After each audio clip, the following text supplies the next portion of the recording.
Hello student, आप सभी का स्वागत है हमारे यूट्यूब चैनल में। तो स्टूडेंट, आज हम एनसीईआरटी की क्लास 10th की मैथमेटिक्स में प्रश्नावली 4.2 करने वाले हैं। तो स्टूडेंट, इसमें आइए देखते हैं इसके क्वेश्चन किस तरीके के आते हैं। पहला क्वेश्चन, गुणनखंड विधि से निम्न द्विघात समीकरण के मूल ज्ञात कीजिए। तो स्टूडेंट, हमें क्या करना है, इस द्विघात समीकरण के मूल ज्ञात करना। तो सबसे पहले फर्स्ट क्वेश्चन है x की घात 2 माइनस के 3x minus 10 is equal to 0। तो देखते हैं इसके कैसे इसको सोल्व करते हैं। ठीक है स्टूडेंट, तो मैंने इसे यहाँ पे क्वेश्चन लिख लिया है। तो आइए देखते हैं इसके यहाँ पे क्या करेंगे। इसको सोल्व करने के लिए हम क्या करेंगे, इसके मिड टर्म यानी कि मध्य पद को ब्रेक करेंगे और हम क्या करेंगे, एक्स की घात 2 और कोस्टेंट की गुना करेंगे। तो यहाँ पे कुछ नहीं है, तो यहाँ पे एक मान के हम क्या कर लेते हैं, स्टूडेंट गुना। अब इसका मतलब हम क्या करेंगे, 10 एकम 10 के ऐसे टुकड़े करेंगे, 10 के ऐसे गुणनखंड करेंगे जो गुना करने पर तो हमें क्या बनना चाहिए, 10 बनना चाहिए, और घटाने पर क्या बनना चाहिए, 5 बनना चाहिए। ठीक है स्टूडेंट, तो यहाँ पे इसके जो गुणनखंड होंगे वो होंगे 5 गुना 2। भाई 5 गुना 2 का मतलब कितना होगा, 10। ठीक है स्टूडेंट, तो गुना करने पे तो 10 मिल गए, लेकिन देखते हैं कि घटाने पे क्या मिलता है। तो 5 माइनस 2 मतलब 3। तो देखो वहाँ पे 3 है, तो इसका मतलब हमारे जो गुणनखंड है ये करेक्ट हो जाएंगे। तो अब आप क्या कर रख सकते हो इसके स्थान में, हल में, यानी कि इसका सोल्यूशन करने वाले हम एक्स की घात 2 माइनस 5x के स्थान पर आप रख सकते हो 5 माइनस 2, एक्स हमारा बाहर रहेगा, माइनस 10 इज इक्वल टू 0। अब आप क्या करोगे, बराबर का चिन्ह लगा लेना। ठीक है स्टूडेंट, यहाँ पे भी एक्स के घात 2 माइनस के यहाँ पे हो जाएगा 5x minus minus plus 2x।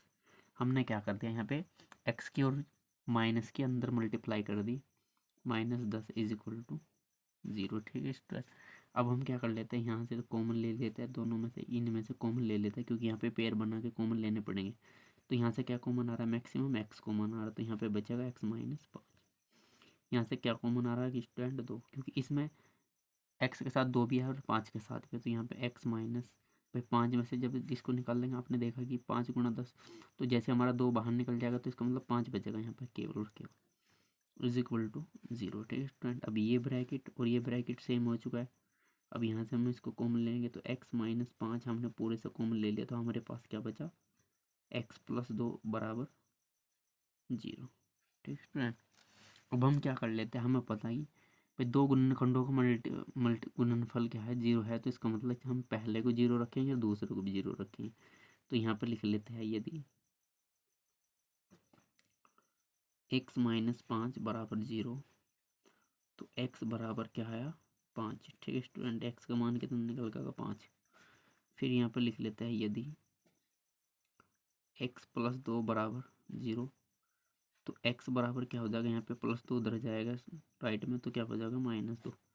ठीक है स्टूडेंट, तो हमें क्या करना था, इसके गुणनखंड विधि से निम्न द्विघात समीकरण के क्या निकालने थे, यहाँ पे इसके मूल ज्ञात करने थे। तो हमारे जो मूल निकल का है वो x बराबर 5 और x बराबर -2 है। अब आप इसमें लिख सकते हो, अतः अतः x की घात 2 माइनस 3x माइनस 10 बराबर 0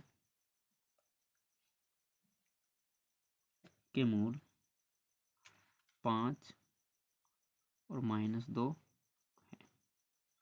ठीक है स्टूडेंट, जो इसके जो मूल निकल का गए 5 और -2 है, ये हमारे क्वेश्चन का क्या हो जाएगा, यहाँ पे करेक्ट आंसर हो जाएगा। ठीक है ना, हमें इसमें सिंपली इसके क्या निकालने, इस तरीके के सवालों में मूल निकालने। मूल का मतलब भाई हम इनके गुणनखंड करके निकालेंगे और 0 के बराबर रखने के बाद में जो भी निकल के आएंगे ये हमारे क्या हो जाएंगे, समीकरण के मूल या सोल्यूशन। ठीक है स्टूडेंट, रूट्स बोल देते हैं इनको या सोल्यूशन बोल देते हैं। तो ये अगर आप इसकी जांच करोगे, यानी कि x के स्थान पर हम 5 रखोगे तो भी 0 बनाएगा, x के स्थान पर -2 रखोगे तो भी 0 बनाएगा। इसका मतलब हमारे क्वेश्चन इस तरीके के करेक्ट आ चुके हैं। अब आइए देखते हैं स्टूडेंट, हम इसमें क्वेश्चन नंबर करने वाले हैं। यहाँ पे सेकंड आप खुद सा कर लेना। ठीक है स्टूडेंट, काफ़ी इजी क्वेश्चन है, मैं आपको क्वेश्चन नंबर 3 करा देता हूँ, सेकंड आप खुद कर लेना। भाई सेकंड क्वेश्चन जो है अब वो आप खुद सा करोगे, x की घात 2 plus x minus 6 is equal to 0। ठीक है जी, इसमें यहाँ पे आप खुद सा कर लेना इसको।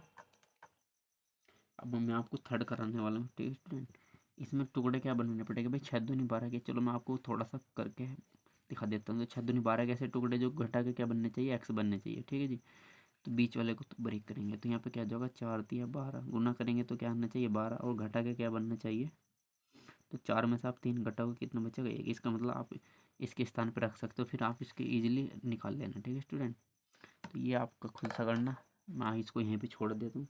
अब मैं क्वेश्चन नंबर आपको कराने वाला हूँ तीसरे में क्या कहा गया, √2 x की घात 2 प्लस 7x प्लस 5 गुना √2 बराबर 0। तो आइए देखते हैं इसको किस तरीके से करते हैं।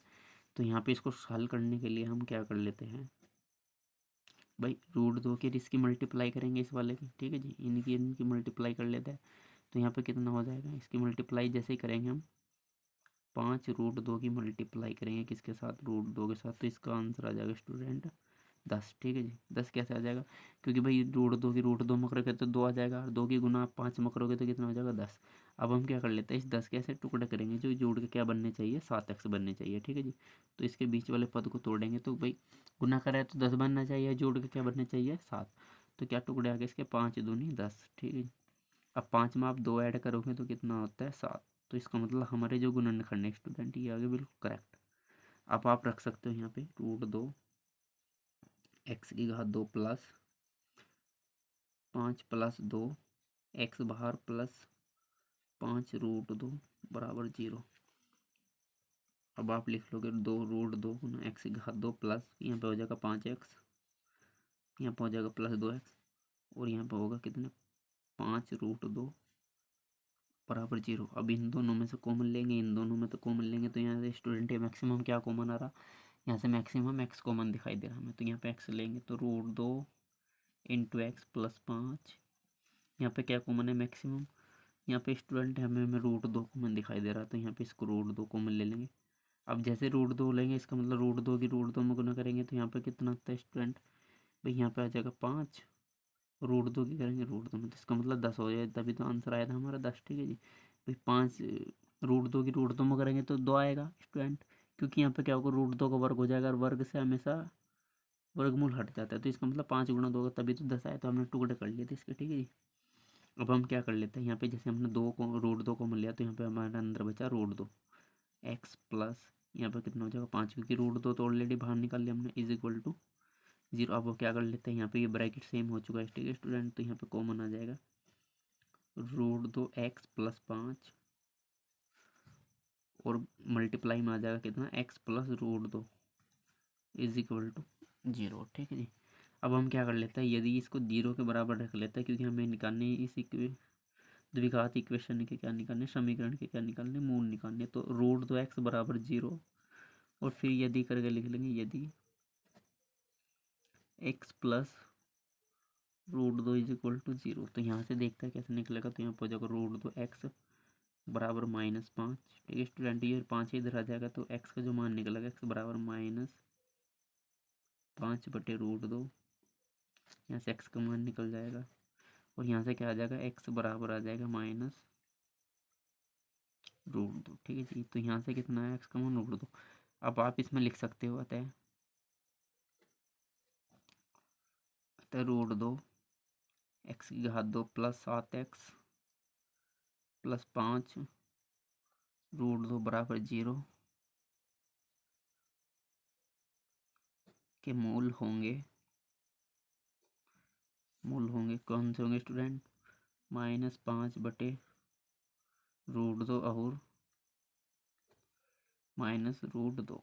ये हमारे क्वेश्चन के क्या रहने वाले आंसर रहने वाले। ठीक है जी, हमें क्या कर रहे थे, द्विघात समीकरण के क्या निकालने थे इसमें स्टूडेंट, मूल निकालने थे, यानी कि उनके रूट्स निकालने थे, तो हमने इनको ईजिली कर लिया है। ठीक है जी, अब हमने क्या करा है इसमें, पहले x की घात 2, हमेशा x की घात 2 का लास्ट वाले की मल्टीप्लाई करेंगे, और बीच वाले के ही गुणनखंड करेंगे। ठीक है, तो यहाँ पे हमने इसकी गुना करी थी कि भाई √2 की मल्टीप्लाई कर ली थी 5 गुना √2 के साथ, तो √2 की √2 में करेंगे तो कितना आ जाएगा स्टूडेंट, यहाँ पे इसकी करेंगे 2 आ जाएगा।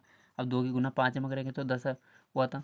अब हमने इसके टुकड़े कर लिए, तो भाई गुना करके ऐसे टुकड़े बनने चाहिए जो जुड़ के 7 बनना चाहिए 7x। तो 5 दूनी 10 आ गया था, 5 में 2 जोड़ो तो 7। ठीक है स्टूडेंट, अब बाकी हमने इसको ईजिली इस तरीके से कैलकुलेशन करके हमने इसके गुणनखंड कर लिए थे। गुणन करने के बाद में एक्स बराबर है 1 तो निकला -5/√2 और एक्स बराबर आया -√2। अतः द्विघात समीकरण के जो मूल होंगे वे क्या हो गए -5/√2 और -√2। ये हमारे क्वेश्चन के क्या रहने वाले आंसर। ठीक है स्टूडेंट, आइए हम देखते हैं क्वेश्चन नंबर नेक्स्ट। अब हम इसमें क्वेश्चन नंबर देखते हैं। इसमें क्या है स्टूडेंट, यहाँ पे बोल रहा कि फोर्थ में 2 × x⁻2 - x + 1/8 = 0। यहाँ पर क्या कर लेना आप 8 एलसीएम लेकर इसको इजीली कर लेंगे। ठीक है, तो हम देखते हैं इसको कैसे करते हैं। क्वेश्चन नंबर फोर्थ में क्या करा है, 2 × x⁻2 - x + 1/8। ठीक है स्टूडेंट, = 0। हमें ये करना है इस तरीके से इसको सोल्व करना। तो सबसे पहले आप क्या करोगे, ऐसे क्वेश्चन को सोल्व करने के लिए इसका एलसीएम लोगे तो एलसीएम आ जाएगा कितना स्टूडेंट 8। अब 8 की गुना जाएगी 2x, तो 8 दूनी 16x⁻2 माइनस के यहाँ पर कितना होगा 8x + 1 = 0। तो इसकी मल्टीप्लाई इसके साथ हो जाएगी। ठीक है स्टूडेंट, तो यहाँ पर इसको जो समीकरण आ जाएगी वो होती है 16 × x⁻2 माइनस के 8x + 1 = 0। ठीक है जी, क्योंकि अब हमने क्या कर लिया, इसका यहाँ से 8 हटा लिया। तो 8 हटाने के बाद अब हम करते हैं हम इसके गुणनखंड। भाई 16 × 16 के ऐसे गुणनखंड करने स्टूडेंट। अब हमें 16 × 16 के ऐसे गुणनखंड करनी जो जुड़ के क्या बनना चाहिए 8x बनना चाहिए। तो किसके गुणनखंड क्या होते हैं 4 × 16। ठीक है जी, भाई गुना करेंगे तो कितना बनेगा 4 × 16 और 4 में स्टूडेंट आप 4 ऐड करोगे तो कितना आएगा यहाँ पे 8। भाई गुना करने पर 16 प्राप्त होना चाहिए, जोड़ने पर क्या प्राप्त होना चाहिए स्टूडेंट 8x। तो यहाँ पे ये हमारे इसके आंसर आ जाएंगे। तो इसका मतलब हम इसके स्थान पे ये रख सकते हैं। तो बराबर कितना होगा 16 × x⁻2 माइनस के 4 + 4। भाई गुना कर रहे तो 4 8x 16 बनना, जोड़ रहे तो 8 बनना चाहिए। ठीक है जी, तो हमारे एक गुणनखंड बिल्कुल करेक्ट आ चुके हैं। अब हम क्या कर लेते हैं इसमें 16 × x⁻2 माइनस के 4x + 1 = 0। अब यहाँ से दोनों कॉमन ले लेंगे स्टूडेंट। तो यहाँ से क्या कॉमन है, यहाँ से मैक्सिमम हमें 4x कॉमन दिखाई दे रहा। तो 4x कॉमन लेने पर तो 4x - 1 बचेगा स्टूडेंट। यहाँ से क्या करेंगे माइनस कॉमन लेंगे तो यहाँ पे बचेगा 4x - 1 = 0। भाई जैसे हम इसमें से क्या लेंगे माइनस कॉमन लेंगे तो जो संख्या हमारी माइनस की थी वो प्लस की बन जाती है, जो प्लस की थी वो माइनस की बन जाती है। अब हम क्या कर लेते हैं 4x कॉमन ले लेते हैं यहाँ से पूरे से। ठीक है स्टूडेंट, तो 4x - 1 यहाँ से कॉमन आ गया और हमारे पास क्या बचा 4x - 1।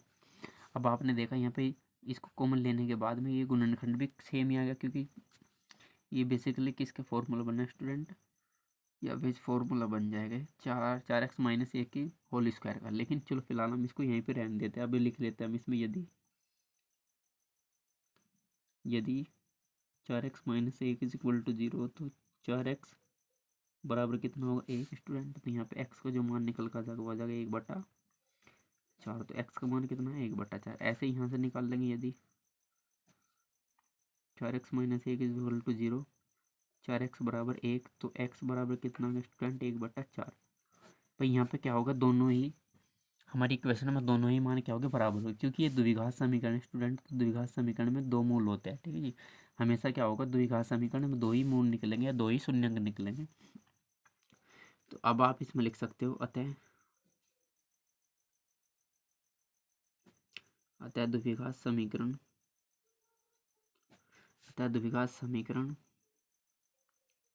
2 × x⁻2 माइनस x + 1/8 = 0 के मूल 1/4, 1/4 है। ठीक है स्टूडेंट, भाई हमारे जो क्वेश्चन के जो मूल निकल के आगे वे कितना है 1/4, 1/4। ठीक है जी, तो ये हमारे क्वेश्चन का आंसर रहने वाला है। ठीक है, आप इसको नोट डाउन कर सकते हो। काफ़ी इजी क्वेश्चन था, बस आपको थोड़ी सी हल्की सी यहाँ पे क्या करनी पड़ेगी, इनको गुणनखंड तोड़ने की टेक्निक अप्लाई करनी पड़ेगी जिस तरीके से मैंने करे है। आप भी एग्जाम में इस तरीके से करना। ठीक है स्टूडेंट, अब हम देखते हैं नेक्स्ट क्वेश्चन।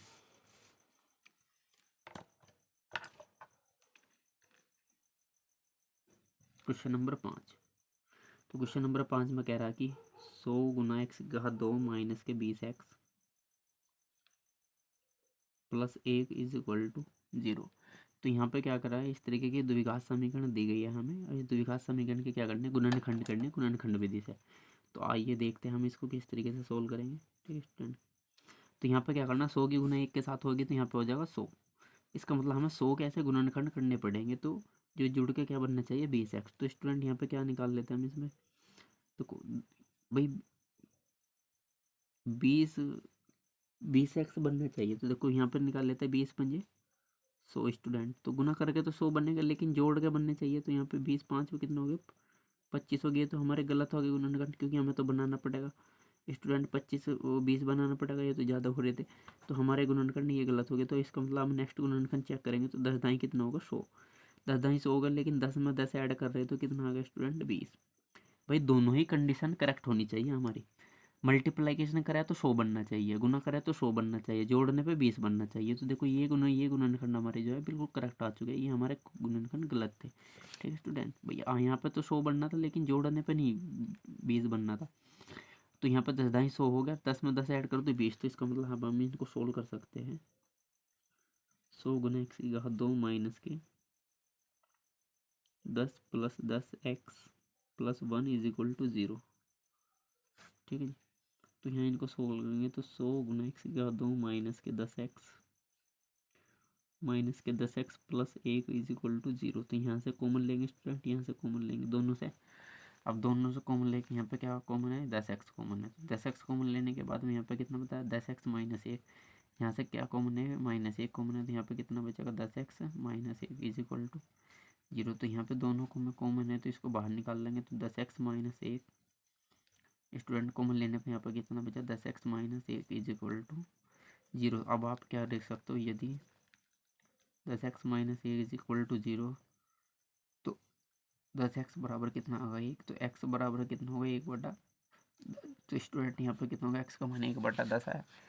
ऐसे ही इधर क्योंकि दोनों ही गुणनखंड सेम है तो x का मान यहाँ पे भी 1/10 ही आएगा, क्योंकि 10x minus 1 is equal to 0। तो 10x बराबर 1, तो x बराबर होगा कितना 1/10। ठीक है जी, अब आप इसमें लिख सकते हो अतः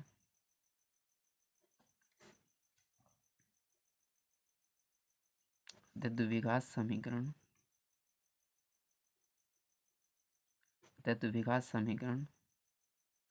100 गुना एक्स की घात 2 माइनस के 20x प्लस 1 इक्वल टू 0 के मूल।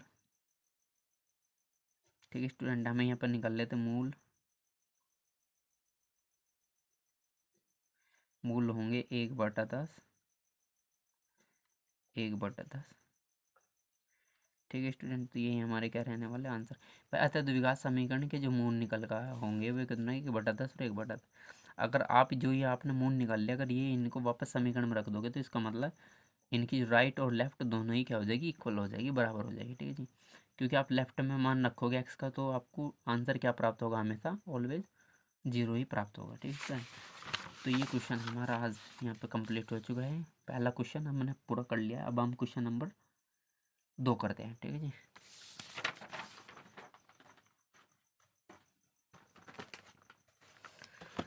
क्वेश्चन नंबर 2 में क्या बोल रहा है स्टूडेंट, उदाहरण 1 में दी गई समस्याओं को हल कीजिए। तो स्टूडेंट आप इसको खुद से सोल्व कर लेना, मैंने आपको फर्स्ट क्वेश्चन करा दिया।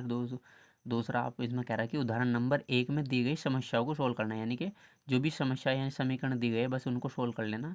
ये आप खुद से कर लेना। मैं आपको क्वेश्चन नंबर तीसरा करा देता हूँ। तो क्या आप रहा है तीसरे नंबर में, ऐसी दो संख्या ज्ञात कीजिए जिनका योग 27 हो और गुणनफल 182 हो। तो देखते हैं इसमें कैसे करते हैं। हम इसमें यहाँ पे लिख लेते हैं। ठीक है स्टूडेंट, क्वेश्चन नंबर तीसरा करने वाले हम। यहाँ पर कह रहा है कि ऐसी दो संख्या ज्ञात कीजिए जिनका योग 27 हो और गुणनफल 182 हो। तो यहाँ पर लिख लेते हैं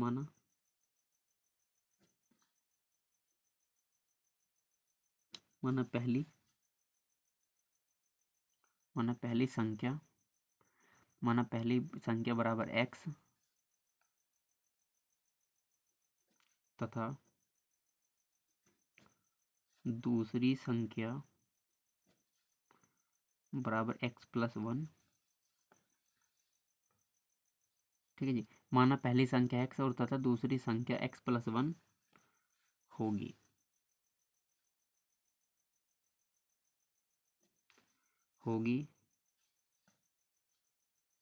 ठीक है स्टूडेंट, तब प्रश्न अनुसार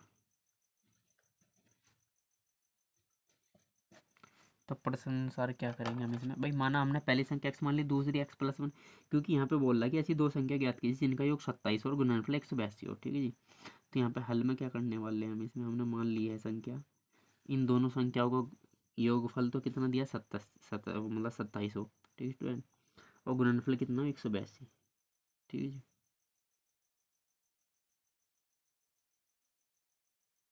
तो स्टूडेंट आप इसमें जोड़ का नियम से भी कर सकते हैं, लेकिन हम क्या करेंगे, यहाँ पे गुणनखंड करेंगे, क्योंकि गुणनखंड ही बोल रहा।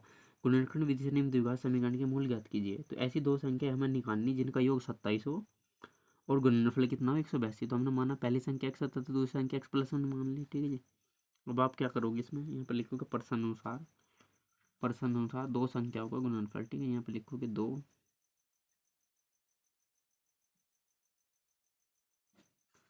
दो संख्याओं का जो गुणनफल होगा वो बराबर कितना होगा,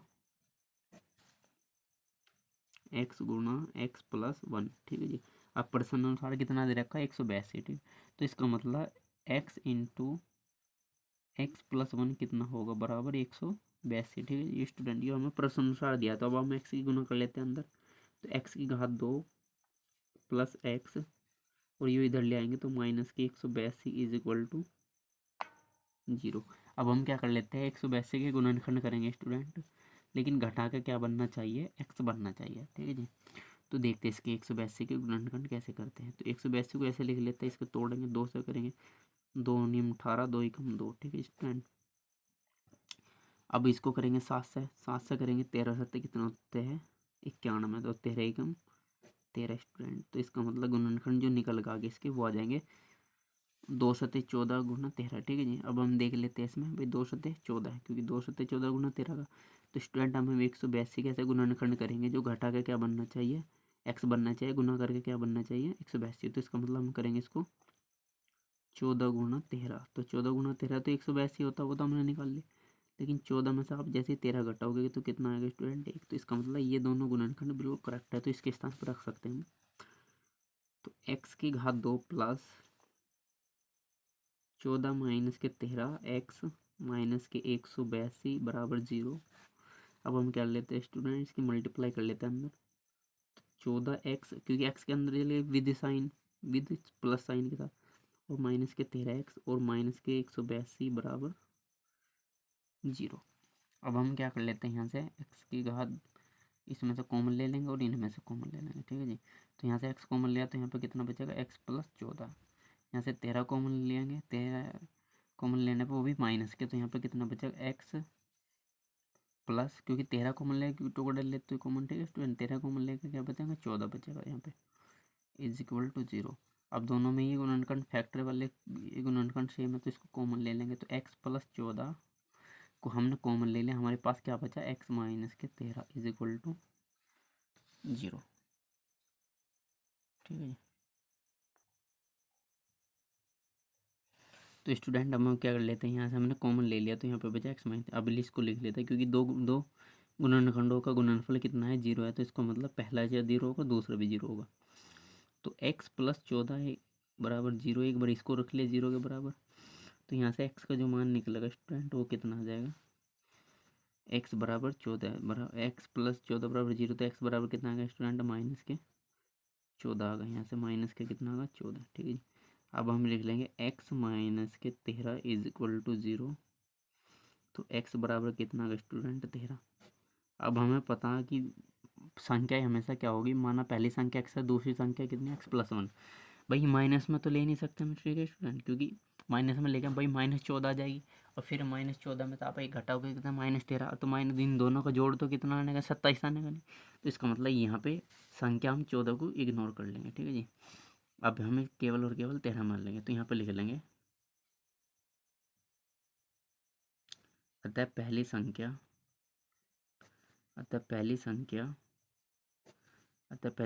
x बराबर 13 है, तथा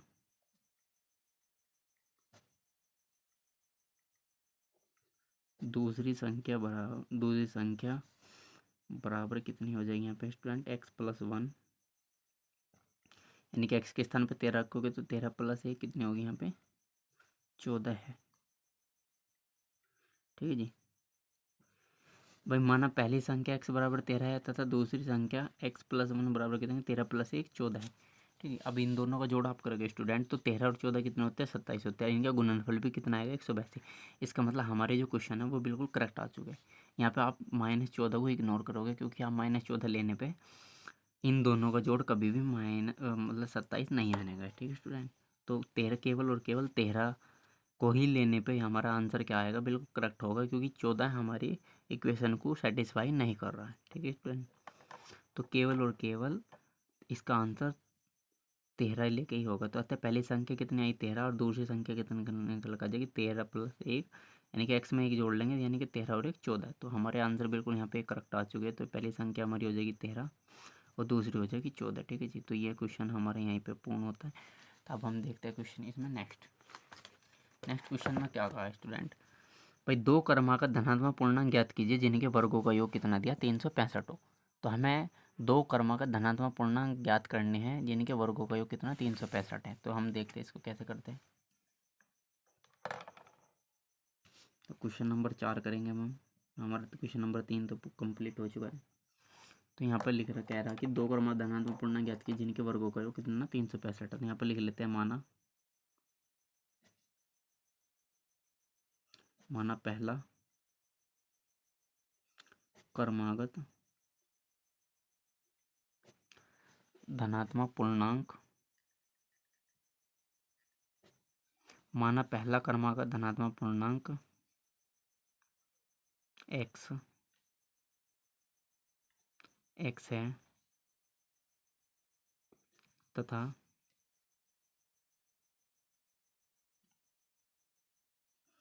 दूसरा क्रमागत धनात्मक पूर्णांक x प्लस 1 है। ठीक है जी,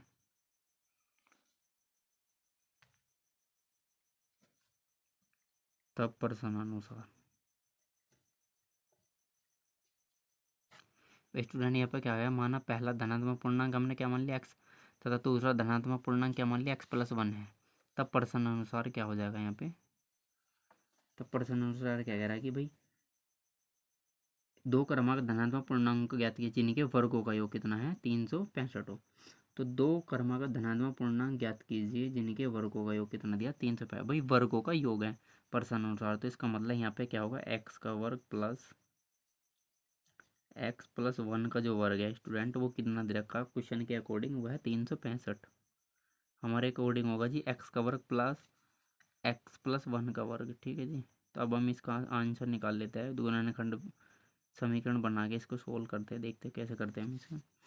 तो x की घात 2 तो स्टूडेंट हमारा एज इट रहेगा। अब यहाँ पे फॉर्मूला कर लेते हैं x की घात 2 प्लस 1, यहाँ पे इसका 1 कवर करेंगे तो ये क्या आ जाएगा। ठीक है, और यहाँ पे हो जाएगा प्लस के 2x और इस माइनस से 365 को इधर ले आएंगे। ठीक है स्टूडेंट, बराबर कितना होगा यहाँ पे 0।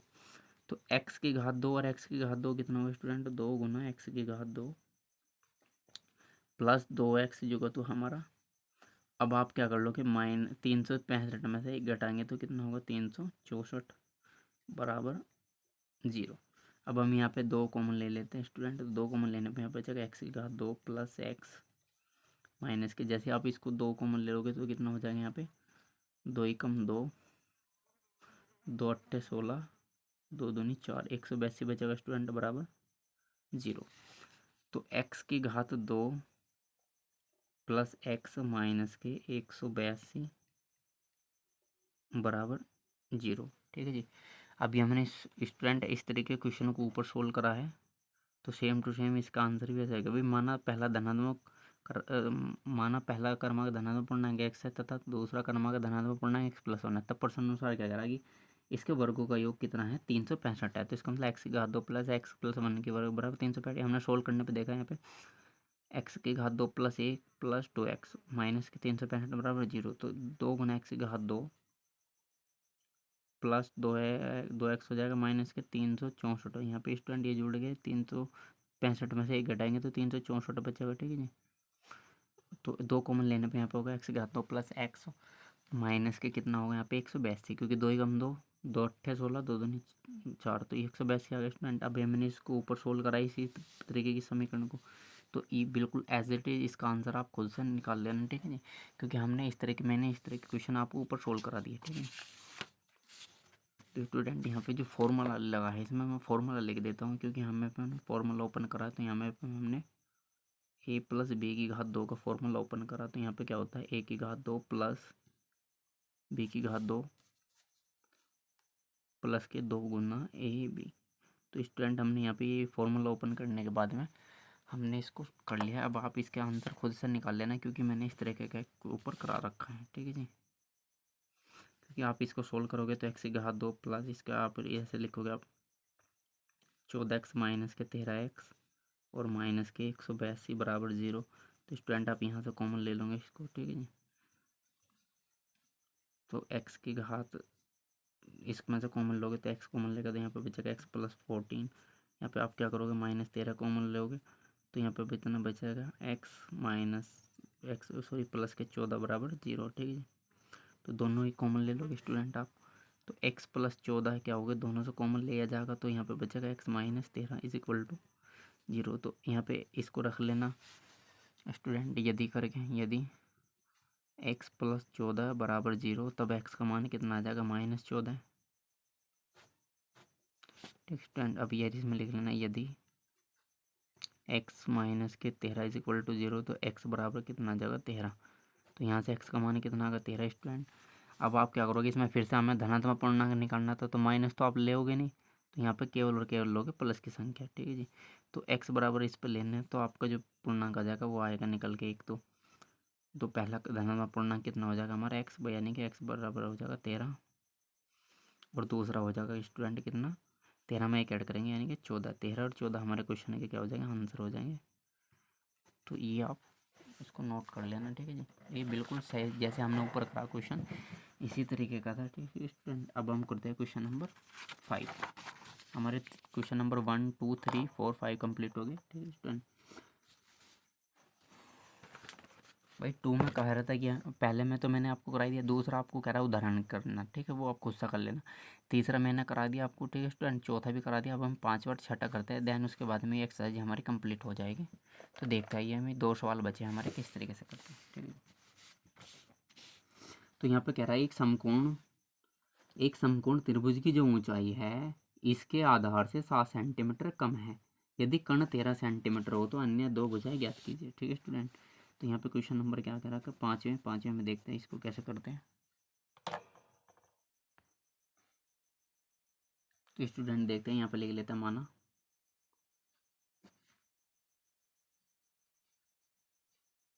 माना समकोण त्रिभुज का आधार बराबर x सेंटीमीटर है, ठीक है जी। भाई मान लिया हमने, माना समकोण त्रिभुज का जो आधार है वो x सेंटीमीटर है, तब समकोण त्रिभुज की ऊंचाई स्टूडेंट कितनी है यहाँ पे 7 सेंटीमीटर कम है। आधार से की ऊंचाई आधार से 7 सेंटीमीटर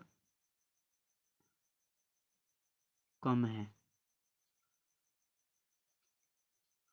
अर्थात तो कितनी हो जाएगी भाई ऊंचाई, इसकी जो ऊंचाई हो जाएगी, ठीक है स्टूडेंट, तो ऊंचाई बराबर कितनी हो जाएगी भाई एक्स में से आप 7 सेंटीमीटर घटा लोगे तो एक्स माइनस 7 सेंटीमीटर होगी, ठीक है जी। अब हमें क्या करा है स्टूडेंट यहाँ पे, भाई एक समकोण त्रिभुज की ऊंचाई इसके आधार से 7 सेंटीमीटर, तो हमने मान लिया माना समकोण त्रिभुज का आधार 1 सेंटीमीटर, तब समकोण त्रिभुज की जो ऊंचाई हो जाएगी वो आधार से कितनी होगी 7 सेंटीमीटर कम होगी। तो इसका मतलब एक्स में से 7 घटा देंगे तो ये होगी हमारी ऊंचाई, ठीक है जी। अब हमें कर्ण दिया, उसका क्या दिया है कर्ण। अब यहाँ पे लिख लेंगे समकोण त्रिभुज का कर्ण दिया है, यहाँ पे लिख लेंगे समकोण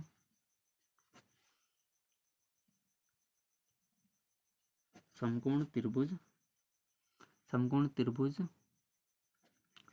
समकोण त्रिभुज का कर्ण दिया गया है स्टूडेंट, वो कितना है यहाँ पे 13 सेंटीमीटर है। यहाँ पे भाई 13 सेंटीमीटर में कर्ण दिया गया है, ठीक है जी, 13 सेंटीमीटर है। 13 सेंटीमीटर। अब हम क्या कर लेते हैं प्रश्न अनुसार, यहाँ पे लिख लेते हैं प्रश्न अनुसार। स्टूडेंट समकोण त्रिभुज किस तरह का होगा, इस तरीके का होगा। समकोण त्रिभुज में क्या है हमें पता है, समकोण त्रिभुज में ये समकोण त्रिभुज है, इसका भाई जो कर्ण है 13 सेंटीमीटर है स्टूडेंट। इसका आधार मान लिया हमने 1 सेंटीमीटर, और इसकी जो ऊंचाई है वो आधार से कितनी है 7 सेंटीमीटर कम है, यानी कि एक्स में से 7 घटा के इसकी आ गई थी ऊंचाई। ठीक है स्टूडेंट, अब हमें पाइथागोरस प्रमेय लगाया प्रश्न अनुसार, यहाँ पे लिख लेंगे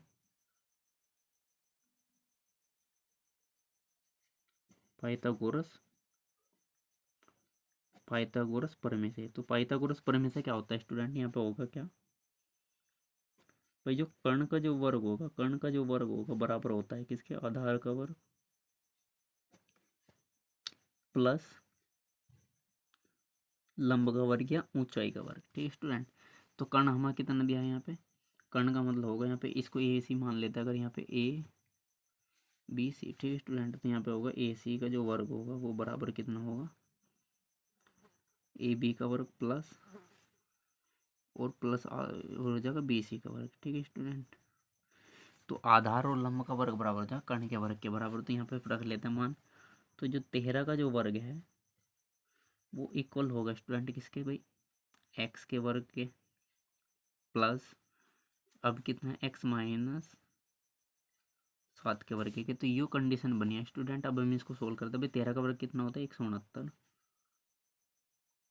अब एक्स की घात 2 जो का 2 प्लस एक्स की घात 2। ठीक स्टूडेंट, यहाँ पे हो जाएगा कितना 7 का वर्ग और प्लस माइनस माइनस के 7 दूनी कितना होगा यहाँ पे 14x। ठीक है स्टूडेंट, ये फॉर्मूला ओपन कर लिया हमने यहाँ पे। फॉर्मूला कौन सा ओपन कर लिया हमने यहाँ पे, a माइनस बी की घात 2 होगा। तो यहाँ पे क्या होता है a की घात 2, b की घात 2 प्लस b की घात 2 माइनस के होता है 2ab। ठीक है जी, तो ये फॉर्मूला हमने ओपन कर लिया यहाँ पे।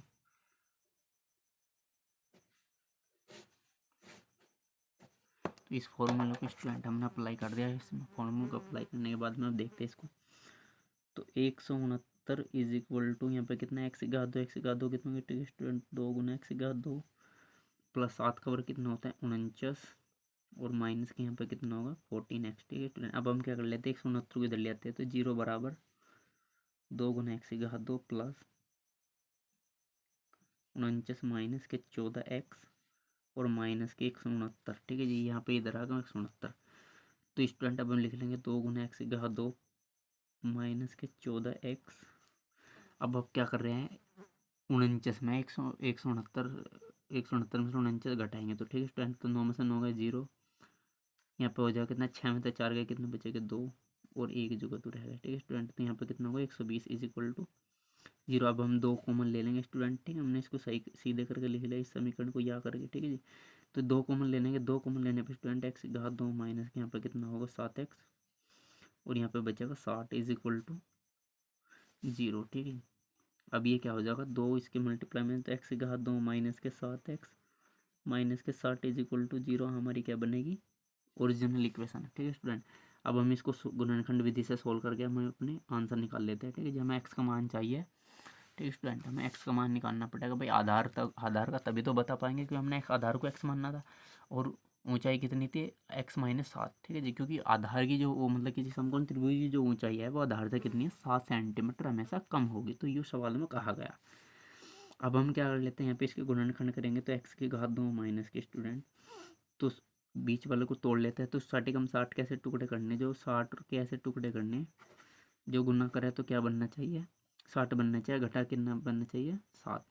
तो यहाँ पे इसके टुकड़े आ जाएंगे स्टूडेंट, कितने होंगे 12 पंजे 60। तो 12 की गुना 5 में करेंगे 60 आएंगे, लेकिन 12 में से आप क्या घटोगे 5, तो स्टूडेंट आज आंसर कितना आएगा 7। तो ये हमारे दोनों के दोनों गुणनखंड करेक्ट हो रहे, तो इसके स्थान पर रख लेते हैं हम 7 के। तो यहाँ पे कितना आ जाएगा 12 माइनस के 5, एक्स हमारा बाहर रहेगा 60 बराबर 0। तो यहाँ पे इसको सोल्व करेंगे, एक्स की घात 2 माइनस के 12x माइनस माइनस प्लस के 5x और माइनस के 60 इज इक्वल टू 0। ठीक है स्टूडेंट, तो अब हम क्या कर लेते हैं यहाँ पे कॉमन ले लेंगे, इन दोनों में से कॉमन ले लेंगे, इन दोनों में से कॉमन ले लेंगे। तो x यहाँ पे x कॉमन लेंगे तो x माइनस के 12 बचा हमारे पास, यहाँ पे 5 कॉमन लेंगे, यहाँ पर कितना बचेगा x माइनस के 12, क्योंकि 5 कॉमन लेने पर दोनों से कॉमन हो जाएगा, ठीक है। अब x माइनस के 12 और यहाँ पर कितना बचेगा student, x plus 5 is equal to 0। अब यदि करके लिखेंगे, यदि x minus 12 is equal to 0, तो x बराबर कितना होगा 12। अब यदि करके लिखेंगे, यदि x plus 5 is equal to 0, तो x बराबर स्टूडेंट आ जाएगा यहाँ पे -5, ठीक है जी। अब स्टूडेंट यहाँ पे तो ये माइनस आ गया, तो इसको हम इग्नोर करके चलेंगे, क्योंकि किसी भी वर्ग हो, आयत हो, कोई भी हो, यानी कि हमेशा क्या होता है, आयु उम्र हो या लंबाई हो चौड़ाई हो, ठीक है स्टूडेंट, वो कभी भी क्या होती है, ऋणात्मक नहीं होती। तो यहाँ पे लिख लेंगे क्या,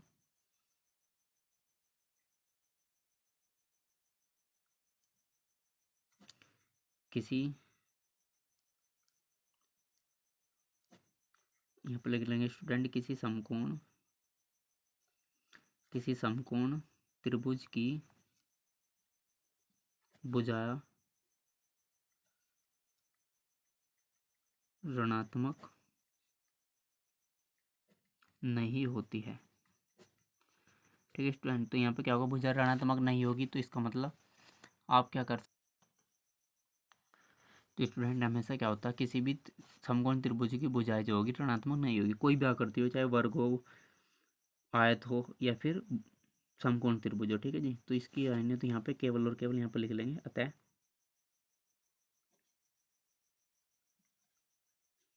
अतः समकोण त्रिभुज का जो आधार होगा स्टूडेंट हमारा, वो कितना होगा, x बराबर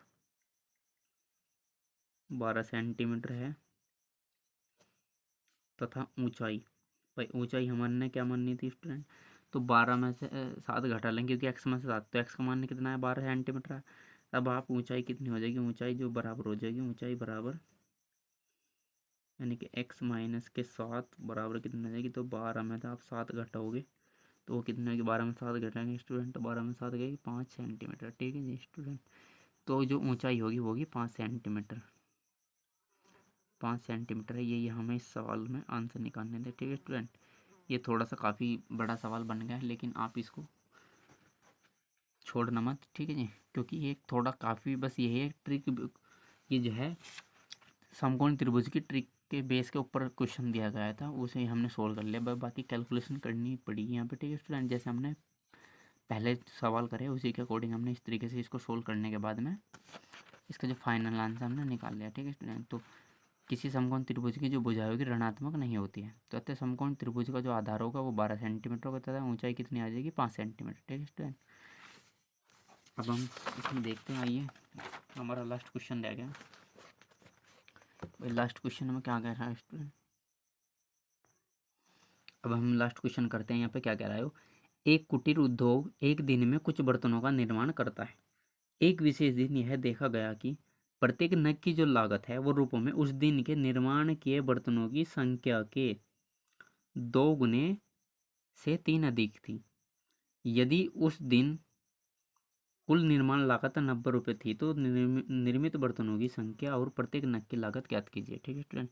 यहाँ पर क्या कहा कि एक कुटीर उद्योग एक दिन में कुछ बर्तनों का निर्माण करता है। एक विशेष दिन यह देखा गया कि प्रत्येक नग की जो निर्माण लागत थी रूपों में उस दिन के निर्माण किए गए बर्तनों की संख्या के, भाई जो निर्माण लागत थी उस दिन के निर्माण किए गए बर्तनों की संख्या के 2 गुने से 3 अधिक थी।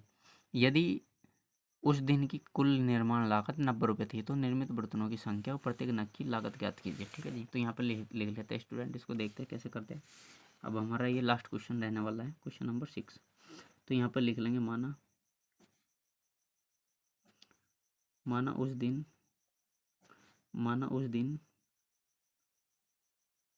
माना उस दिन बर्तनों की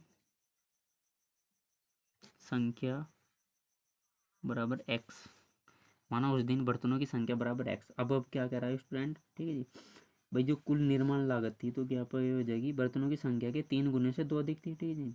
तो यहाँ पर लगेंगे उस दिन, भाई माना उस दिन बर्तनों की संख्या x होगी, उस दिन, अब मान लेते हैं उस दिन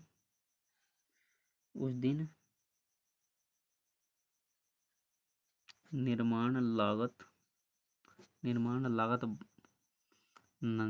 लागत का मूल्य बराबर कितना हो जाएगा स्टूडेंट। वो कह रहा है कि बर्तनों की संख्या से 2 गुने से, भाई बर्तनों की संख्या को 2 गुने से कितनी थी, 3 अधिक थी। ठीक है जी, जो हमें स्टूडेंट यहाँ पे दिया गया है ये टोटल अमाउंट कितना रुपयों में है।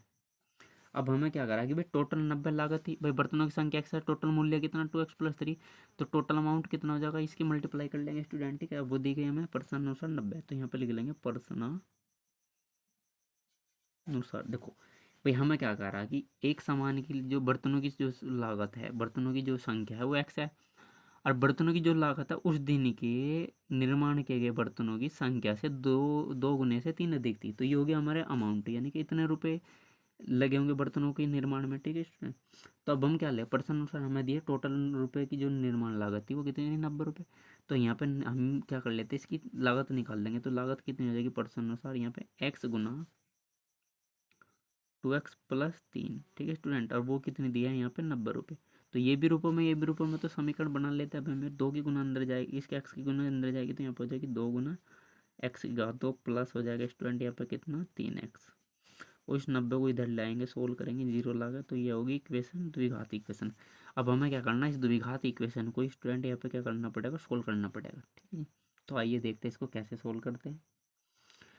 तो 9 दूनी 18, भाई 9 दूनी 18 यानी कि 180 के हमें गुणनखंड करने स्टूडेंट। यहाँ पर 9 दूनी 18 कैसे गुणनखंड करने, जो घटा के बनने चाहिए 3x।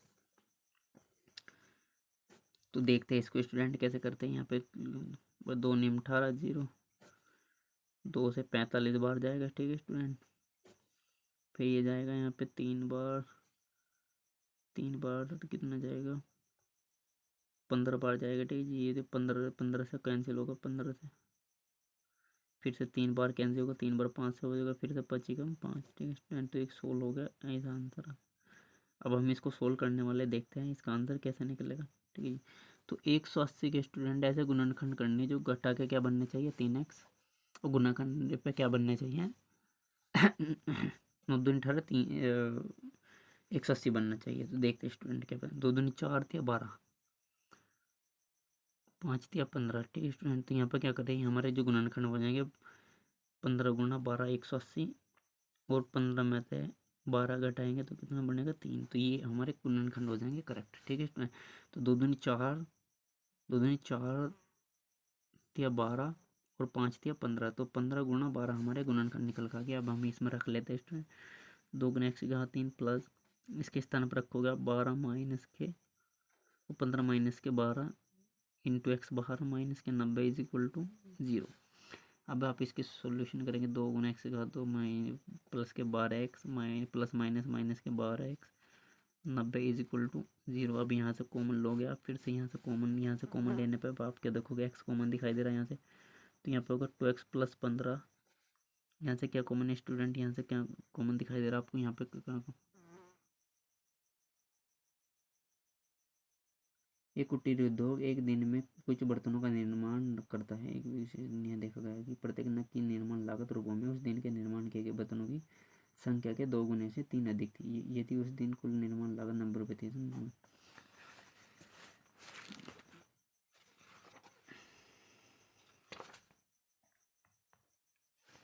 तो स्टूडेंट यहाँ पे क्या होगा, हमने इसको 2 गुना x का 2 प्लस 15x माइनस के 12x माइनस 90। तो यहाँ पे क्या हमने 6 कॉमन ले लिया, तो यहाँ 6 कॉमन ले लेने पे क्या कितना बचेगा यहाँ पे 2x, और माइनस के 6 कॉमन लेने पे यहाँ पे कितना बचेगा, -6 कॉमन लेने पे यहाँ पे बचेगा 2x, और प्लस के 15 6 का कितना होता है 90, तो इज इक्वल टू 0। तो यहाँ पे देख के स्टूडेंट यहाँ पे दोनों में सेम हो गया, तो यहाँ पे इसको कॉमन लेंगे, तो 2x प्लस के 15 जैसे हमने बाहर निकाल दिया, तो x माइनस के 6 इज इक्वल टू क्या बचा हमारे पास 0। ठीक है स्टूडेंट, अब हम निकाल लेते हैं यदि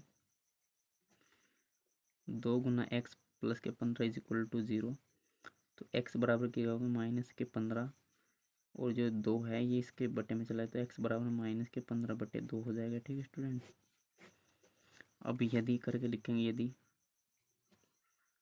x माइनस के 6 बराबर 0, तो x बराबर कितना होगा 6। ठीक है स्टूडेंट, भाई बर्तनों की संख्या में से क्या होगा, ऋणात्मक तो होने की स्टूडेंट, तो ऋणात्मक चिन्ह छोड़ लेंगे, तो x बराबर 6 लेने पर अब हमारे जो निकल का मतलब बर्तनों की जो लागत हो जाएगी स्टूडेंट, तो यहाँ पर लिख लेंगे वस्तु की जो संख्या होगी स्टूडेंट या बर्तनों की संख्या वो बराबर कितनी हो जाएगी, x बराबर मान लेती 6। ठीक है स्टूडेंट। लेकिन लागत कितनी हो जाएगी यहाँ पर लिख लेंगे, वस्तु का, यहाँ पर लिख लेंगे वस्तु की लागत। तो स्टूडेंट लागत कितनी, 2 गुना x प्लस 3 रुपये थी, तो 6 दूनी कितना हो जाएगा यहाँ पे 2 6 12 प्लस 3 यानी कि 2, ये रूपों में आ जाएगी। ठीक है स्टूडेंट, रूपों में, तो 2 6 12 और 3 क्योंकि 15 रुपये हो जाएगी। ठीक है स्टूडेंट, तो यहाँ पर लागत आ जाएगी 15 रुपये और वस्तु की जो संख्या हो जाएगी वो कहते हैं कि 6। ठीक है जी, तो ये क्वेश्चन हमारे यहाँ पर कंप्लीट हो गया। ठीक है स्टूडेंट, ये काफ़ी आसान सी एक्सरसाइज थी जो हमने आज इस क्लास में कंप्लीट कर लिया। ठीक है स्टूडेंट, तो हमारे चैनल को सब्सक्राइब करें, वीडियो को लाइक करें और अपने फ्रेंड्स को, अपने यार दोस्तों को, सभी को शेयर करें। ठीक है स्टूडेंट, जिससे उनकी भी बोर्ड के एग्ज़ाम की प्रिपरेशन हो सके। ठीक है स्टूडेंट, तो मिलते हैं नेक्स्ट वीडियो में, तब तक के लिए थैंक यू, जय हिंद।